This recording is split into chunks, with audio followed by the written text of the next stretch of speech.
عرض ادب و سلام و احترام دارم سرکار خانم پانیاز، خدمت جناب عالی و همکاران محترم و همچنین مردم خوب استان و همه بینندگان عزیز شبکه زاکرو. خیلی متشکرم.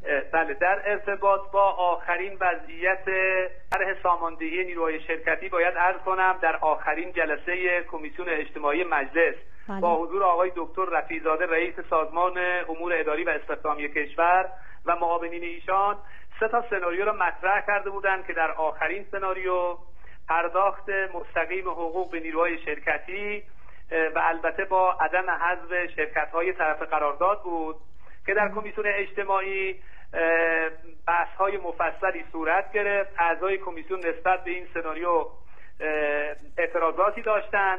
نهایتاً آقای رفیع‌زاده اعلام کردند ما از طریق آیین‌نامه و بخشنامه‌های هیئت وزیران قصد داریم این طرح ساماندهی نیروهای شرکتی را به سرانجام برسانیم. اعضای کمیسیون اجتماعی اصرار دارند در حل مشکلات نیروهای شرکتی و اینها را سرمایه‌های ارزشمند نظام اداری کشور می‌دانند که دارای سالها تجربه، بعضاً 15 و 20 سال سابقه کاری هستند. لذا درخواست داشتیم که به صورت لایحه این موضوع را به کمیسیون اجتماعی ارجاع بدن. لایحه هنوز ارجاع نشده.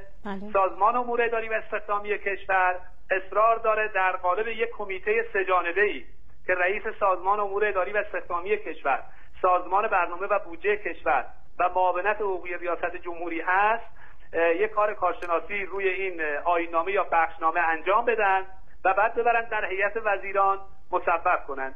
انشالله در هفته آتی که فعالیت کمیسیون اجتماعی مجلس هم شروع می شود ما قرار هست با جناب آقای دکتر عارف، آقای دکتر قالیباف و حتی ریاست محترم جمهور دیدار داشته باشیم و نسبت به حل این مشکل احتمام لازم را داشته باشیم. انشالله هر چه در مجموع کمیسیون اجتماعی مجلس و نمایندگان محترم مجلس شورای اسلامی مصر هستند و اصرار دارند بر اینکه انشالله این طرح یا در قالب لایحه را به سرانجام خوبی برسانند. یعنی امسال انشالله انجام میشه و این تعیین تکلیف میشه وضعیت نیروهای شرکتی. ما این مطالبه را به جد پیگیر هستیم و اعتقاد داریم که ساماندهی نیروهای شرکتی حتما باید انجام بشود. در سبک و شیوه اختلاف نظرهایی هست که داره بررسی میشه. انشالله. آقای